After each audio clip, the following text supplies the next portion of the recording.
bersyukur pagi hari ini kita dapat bertemu kembali, dan bersyukur kita dapat menikmati hadirat Tuhan melalui puji-pujian, dan kita juga berdoa kepada Tuhan, dan kita juga memberikan persembahan dan sebagai bukti ucapan syukur kita. Kita percaya di dalam setiap kehidupan saudara selama seminggu ini mungkin saja mengalami berbagai persoalan. Mungkin saja selama seminggu ini saudara mengalami sakit, ada yang batuk, ada yang pilek, ada yang periang. Tetapi puji Tuhan, di hari Minggu ini kita masih bisa bertemu. Bukan karena sak mestine wong Kristen iku ning gereja, tetapi karena saya percaya karena kerinduan Bapak Saudara kepada Tuhan kita Yesus Kristus. Amin. Dan inilah bukti bahwa panjenengan semuanya setia mengikut Kristus. Seberat apapun yang saat ini jenengan alami, masih ada waktu untuk kita duduk diam bersama-sama mendengarkan firman Tuhan. Dan bersyukurlah karena itu. Kalau kita melihat saudara-saudara kita di luar sana, karena keadaannya rindu ingin pergi ke gereja, karena permasalahan yang dihadapi, mereka tidak dapat pergi ke gereja. Mungkin karena kesibukan, mungkin karena pekerjaan, atau karena tuntutan. Tetapi saat ini berbahagialah kita yang masih diberi kesempatan untuk beribadah. Bapak Ibu Saudara yang terkasih, pertama saya mau mengucapkan terima kasih buat dukungan Bapak Ibu Saudara semua. Kemarin saya sudah menyelesaikan pendadaran 2 hari 5 jam, dari jam 9 sampai jam 2 siang. Pak Heru kepalanya sampai sakit, kena AC mas, ngantuk. Dan terima kasih buat Bapak Ibu Majelis yang setia mendampingi. Proses demi proses sudah saya jalani untuk melayani GTC Immanuel. Pendadaran dengan 5 materi, harus belajar lagi tentang pokok-pokok ajaran, tata gereja. Jadi untuk melayani Tuhan artinya perlu persiapan, Ibu Bapak. Saat kita mau melayani Tuhan, asal-asalan saja, hasilnya juga artinya asal-asalan. Wis sing penting laku. Saya meyakini apa yang menjadi prosedural, apa yang menjadi ketetapan itu adalah cara Tuhan untuk mempersiapkan hamba-Nya, untuk mempersiapkan saya secara pribadi untuk melayani Tuhan di tempat ini. Dan dukungan dari Bapak Ibu semuanya adalah kekuatan bagi saya. Karena saat kita mengikut Tuhan, tantangannya berat. Apabila mengikut Tuhan itu enak, kita harus memikul salib. Kita harus siap untuk menderita.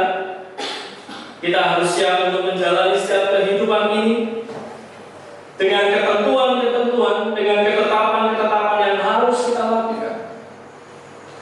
Dan murid-murid Tuhan Yesus pada waktu itu, sebelum mereka diutus, sebelum mereka menginjil, sebelum mereka mewartakan kabar sukacita, Tuhan Yesus sudah memberikan wejangan kepada mereka. Apakah kamu siap nanti akan menerima penganiayaan? Apakah kamu siap akan menerima penolakan? Apakah kamu siap nantinya akan direndahkan? Bahkan nantinya kamu akan dibunuh. Karena Tuhan Yesus sebagai Sang Guru sudah mengalami hal itu terlebih dahulu. Bapak Ibu Saudara yang terkasih, sebagian orang lebih suka yang namanya instan. Yang penting cepat. Terkadang proses kalau bisa itu kita lewati. Tidak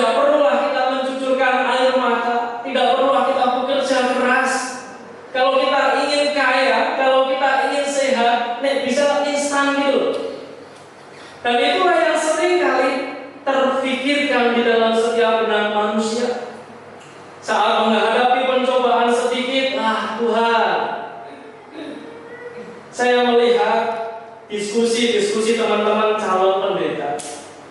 Beberapa yang berkata, si Kode kok nanya-nanya ini yo, kudu dites ini barang, gawe makalah, harus revisi ini dan itu.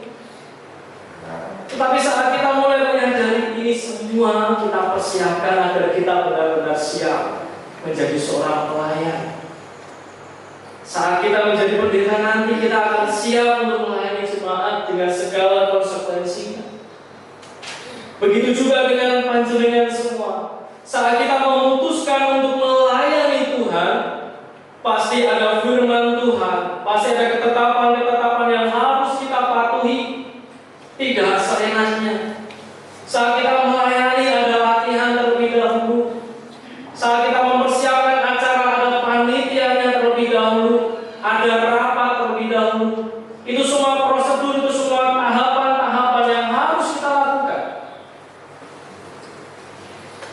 Bagaimana hasilnya kalau kita kerjakan dengan sembarangan? Basuki Mowobeo, masa ini mas. Basuki Mowobeo, mas mati ke sana. Dekat dalam pulau. Kaget lah. Setiap keberhasilan membutuhkan biaya dan usaha dan pengorbanan. Basuki Mowobeo. Tidak ada sesuatu yang instan. Tidak ada sesuatu yang kita dapatkan secara cuma-cuma, secara instan. Bapak Ibu Saudara yang terkasih, di dalam bacaan Matius 10 ayat 24 sampai 39, kita mau meneladani seorang murid yang setia mengikuti sang guru. Siapa? Yesus Kristus. Kita mau belajar menjadi seorang murid yang mengikuti ketetapan Tuhan dan konsekuensinya menjadi murid-murid Tuhan Yesus. Tuhan Yesus sudah mempersiapkan murid-muridnya sebelum mereka diutus untuk memberitakan Injil. Tetapi menarik di sini, Yesus tidak memberikan janji tentang kehidupan yang mudah dan bebas dari masalah. Sebaliknya, Ia berbicara tentang penolakan, tentang penderitaan, tentang pertentangan yang akan dialami oleh para pengikutnya.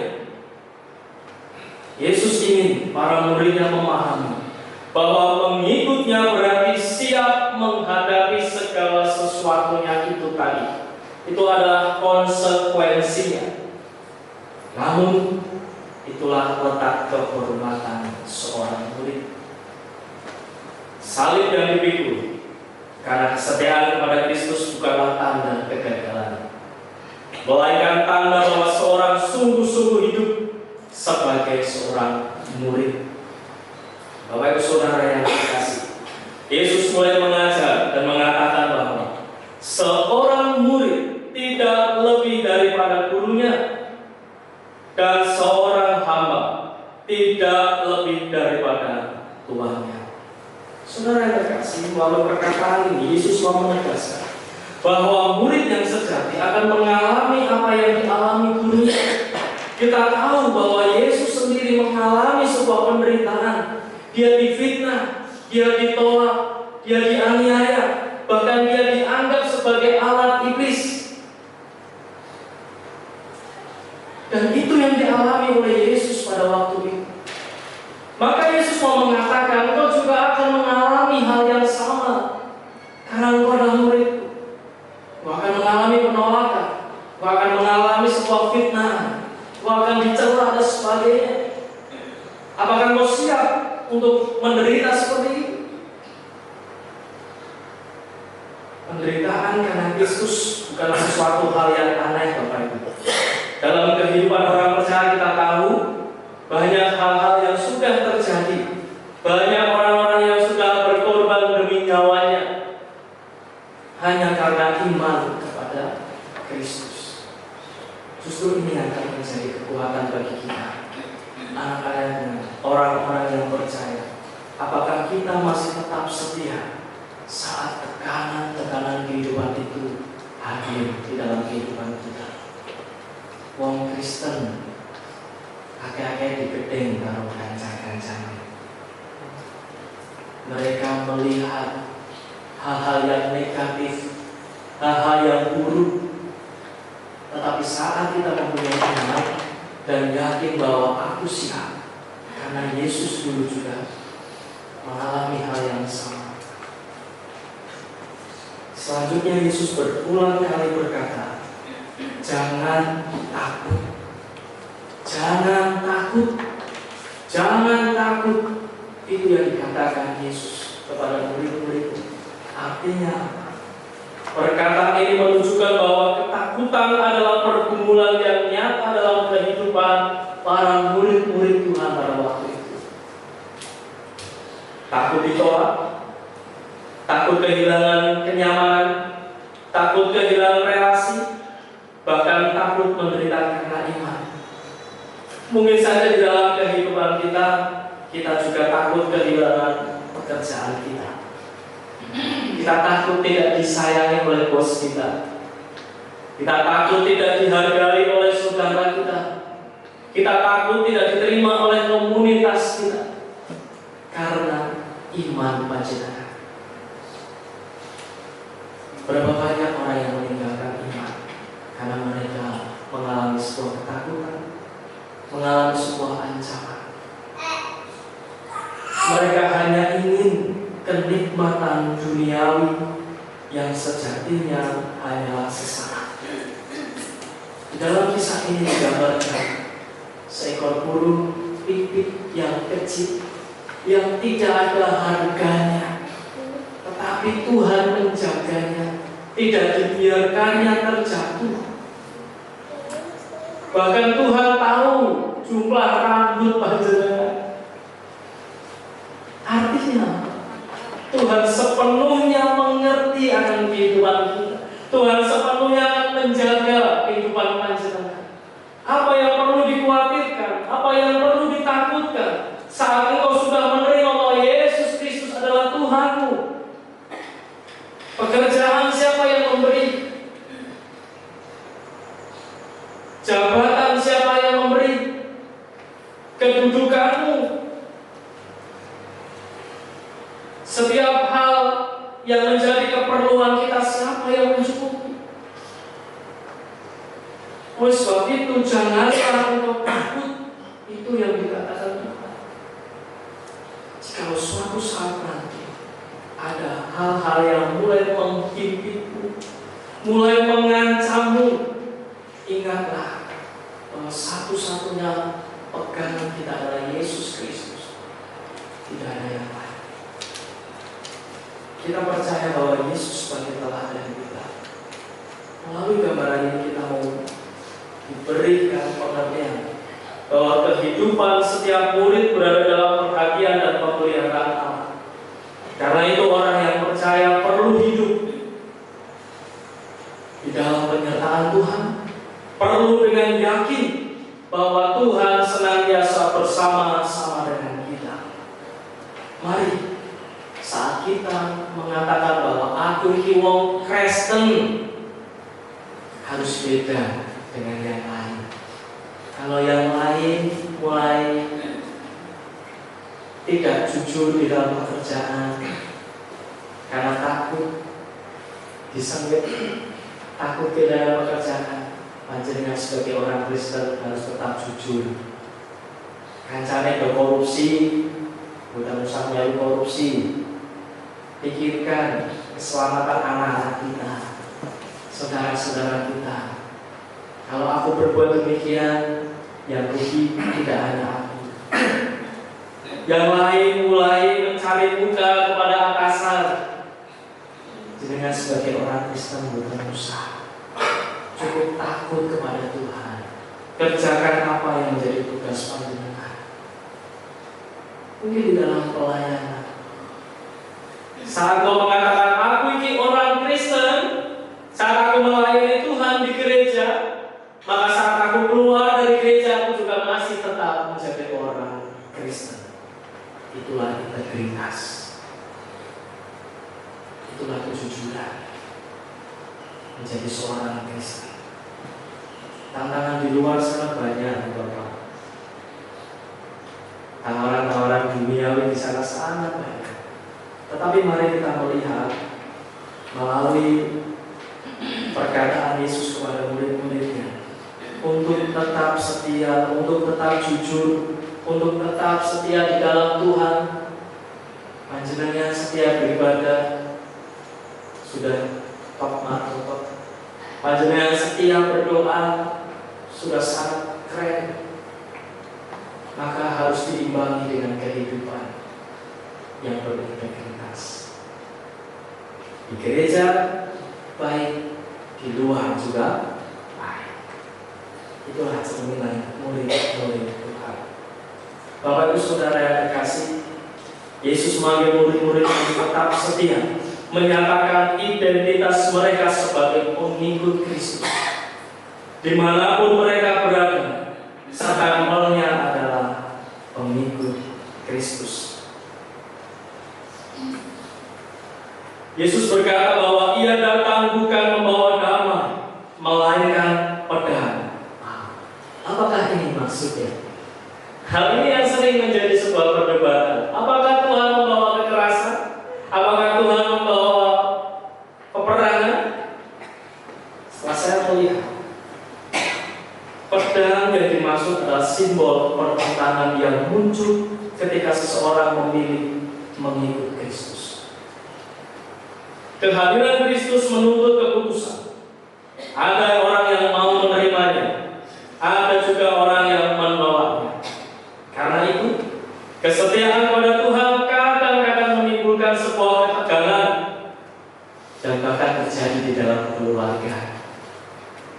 Mungkin pengalaman kehidupan saudara-saudara yang jika dulunya belum percaya kepada Tuhan, lalu berkata kepada orang tuanya, "Pak, Bu, aku mau mengikut Yesus Kristus."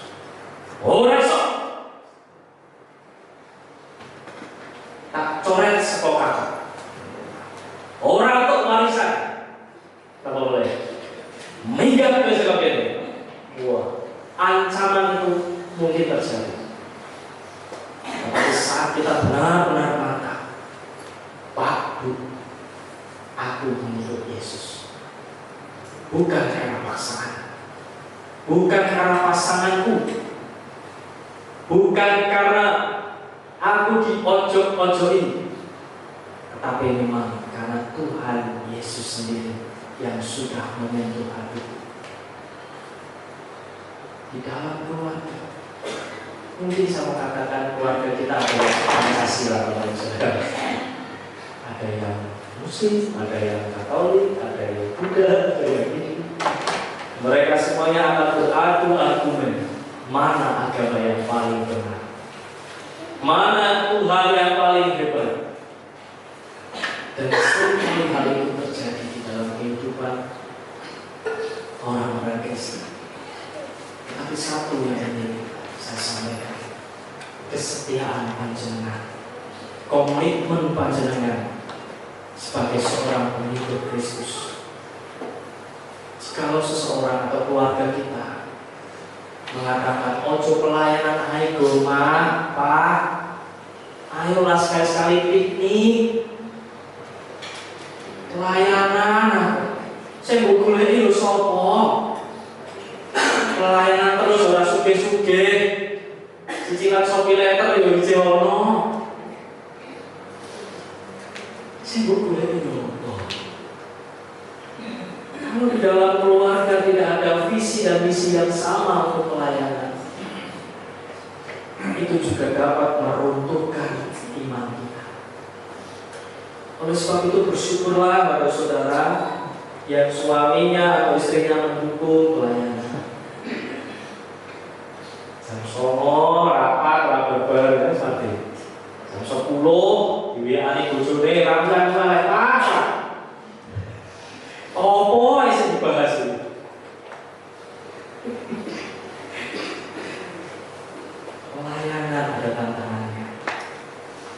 kehidupan juga ada tantangannya. Dan inilah konsekuensi untuk mengikut Kristus. Dan puncak pengajaran Yesus terlihat ketika Ia berkata bahwa siapa yang mengasihi ayah atau ibunya lebih daripada dia tidak layak baginya. Yesus tidak melarang kita mengasihi keluarga kita. Sebaliknya, Ia mengajarkan agar kita menghormati orang tua dan mengasihi sesama. Namun Yesus menegaskan bahwa tidak ada seorang pun yang boleh menempati posisi tertinggi dalam hidup kita selain Tuhan itu sendiri. Saat pendeta kemarin, cukup membuat saya kaget. Ternyata saat saya berjuang mendadak, ternyata pada waktu itu juga bapak saya berjuang melawan sakitnya. Artinya sama-sama pada waktu berangkat jam 8 sampai jam 2, dan pada waktu itu juga orang tua saya berjuang melawan sakit. Bahkan ternyata sudah diisukan MD karena melihat kondisinya yang terpuruk dengan banyak darah di sana. Dan saat Pak David mengatakan setelah sesi selesai kita pulang, Bapak jangan wow. Entah kenapa perasaan saya cukup tenang, saya tidak langsung langsung. Saya percaya Tuhan masih menjaga, meskipun saya tidak tahu kondisinya seperti apa. Akhirnya jam 2 itu saya langsung ke rumah sakit dan melihat keadaan bapak saya yang tapi bersyukur masih selamat. Di saat saya pulang dari rumah sakit ke Kudus, sepanjang jalan pagi sampai Kudus saya menangis dalam kendaraan sepeda motor sendiri. Yang saya katakan saya masih bersyukur Tuhan, bapak masih selamat. Saya bersyukur Tuhan, Kau masih memberikan kesempatan buat Bapak. Kalau Pak Moses berkata, tapi Mas, diundur pendadarannya besok, gas, besok tetap pendadaran. Karena saya percaya ada saudara-saudara juga yang terus mendukung, menungguin Bapak, dan kita bergantian menungguin Bapak. Artinya menurut saudara, akan ada hal yang mau mulai menahan kita, mulai mengganggu fokus kita saat kita mau melayani Tuhan. Dan harus ada harga yang mahal untuk melayani Tuhan. Maka siaplah untuk menanggung salib. Salib bukan hanya sebatas dekorasi di dalam gereja. Mungkin di gereja ada salib yang kecil, ada yang salib yang besar. Kalau kita melihat daerah Jepara sana, salibnya yang dipajang untuk kayu jati besar. Kalau kita filosofikan, apakah mereka siap menanggung salib yang besar itu?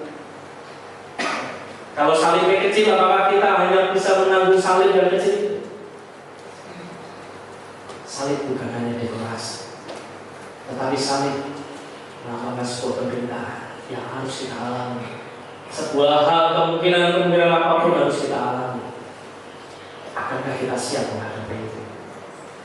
Tapi ingat tadi perkataan Tuhan, jangan takut, urung pipit, dijaga oleh Tuhan.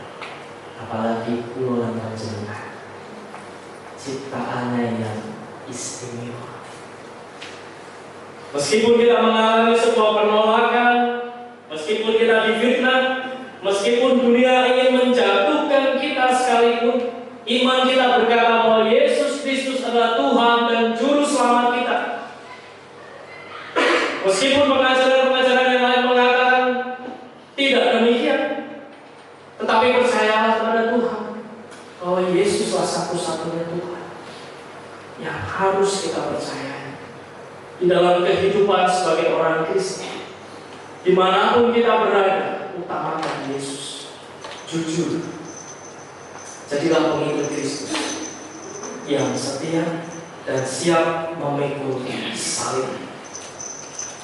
sampai pada akhirnya tersedia mahkota kehidupan, mahkota kemuliaan yang telah dipersiapkan oleh Tuhan bagi saya dan ibu bapak semuanya. Amin. Tuhan Yesus memberkati. Sungguh kami percaya